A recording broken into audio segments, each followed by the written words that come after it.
All right, YouTube, we back. So today, what we're working on, we're gonna replace this ignition control module. It's located underneath the distributor back there. So the reason being that we're doing this because a while back he told me that every so often he'll get to a stop sign and it'll just die on him and it shuts off. And what we're gonna do, we're just gonna try to rule out some problems. And sometimes this right here will cause you to do that.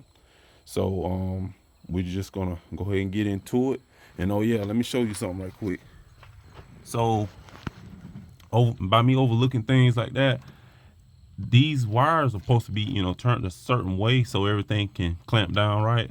So if you notice that this core wire is up and it wasn't even, clicked in, and I pulled it up, and that could be in, one of the issues right there, that because it's supposed to make a click, like a click sound, and it wasn't even all the way down on there. And because it's not going all the way because of this wire right here, they're not turned the right way, so all the wires can be laying flush. So that's one of the kind of key factors that I think that could be in what it, causing it to shut off.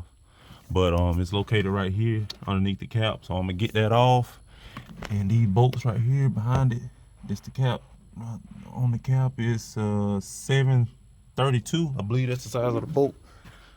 I got it right here. Let's see.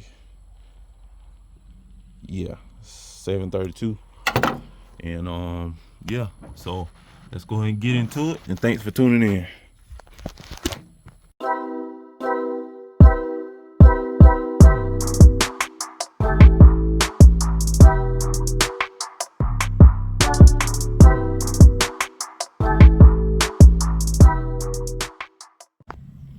All right, YouTube, I'm back. So I got the module off, and this right here, this stuff that's on the bottom of it, that's not any corrosion or anything like that. That's called thermal paste that they put on from the factory. It just helps the heat from building up on it.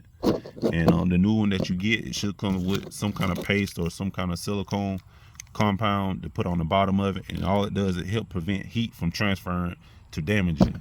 So let's go ahead and get this installed and get this stuff on here, then I'll just turn it back on.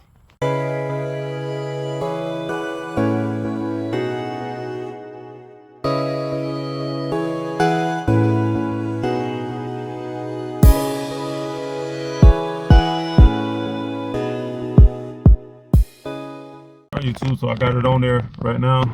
Got everything back plugged up, and it's the same size bolt that you need to take it off with the cap also.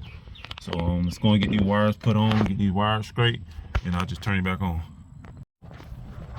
All right, YouTube, so I got the wires switched around a little bit, and as you see, each wire is laying in the direction that it's going. They're not overlapping each other where nothing is getting a good connection. So got that down pretty nice and tight. And yeah, so this should help it.